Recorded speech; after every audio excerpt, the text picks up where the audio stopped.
So people who are suffering, उन्हें सिर्फ medicine की जरूरत नहीं होती, कई बार उन्हें ऐसा भी चाहिए, इंसान चाहिए होता है जो उन्हें समझे, उन्हें पेशेंटली सुने और उनकी बात को समझने की कोशिश करे। इसलिए हीलिंग सिर्फ टेबलेट से नहीं होती, इंसानी अंडरस्टैंडिंग से भी होती। मान लो एक पेशेंट एंजाइटी से सफर कर रहा है, लेकिन डॉक्टर ने उसे मेडिसिन दे दी, उसको सब कुछ दे दिया ताकि उसकी एंजाइटी कम हो जाए। लेकिन जब तक पेशेंट को अगर ये लगता रहेगा कि भाई उसको अंदर से जज करते जा रहे हैं, उसकी बात को कोई समझ ही नहीं रहा, तो वो इंसान वैसे का वैसे ही रहेगा, he will stay the same. जैसे कि एक छोटा बच्चा, उसको भी पता होता है कि भाई उसके चोट लगी है, उसकी चोट लगना भी उसके लिए गलत है, उसकी चोट जो लगी है वो भी छोटी सी चोट है, पर फिर भी वो अपनी माँ के पास जाता है उससे, इसलिए नहीं क्योंकि उसको पता होता है कि चोट मम्मी से ही ठीक होगी।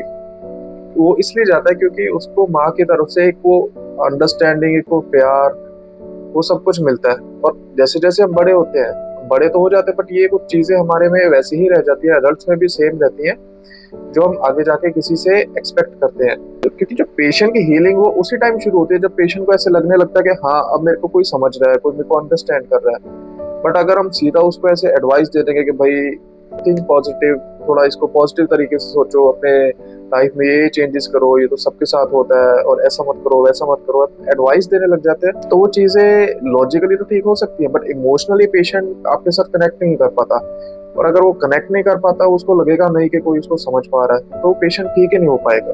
क्योंकि उस वक्त पेशेंट को लेक्चर की नहीं, एम्पैथी की जरूरत होती है। कि रियल हीलिंग आप तभी कर पाते हो जब नॉलेज के साथ साथ आप एम्पैथी भी दिखाओ, आप इमोशनल कनेक्टिविटी दिखाओ पेशेंट के साथ। So as a psychiatrist, as a therapist, it is our duty to not give advice to the patient, but rather understand the pain of the patient and try to overcome that pain with the help of some understanding, compassion, empathy.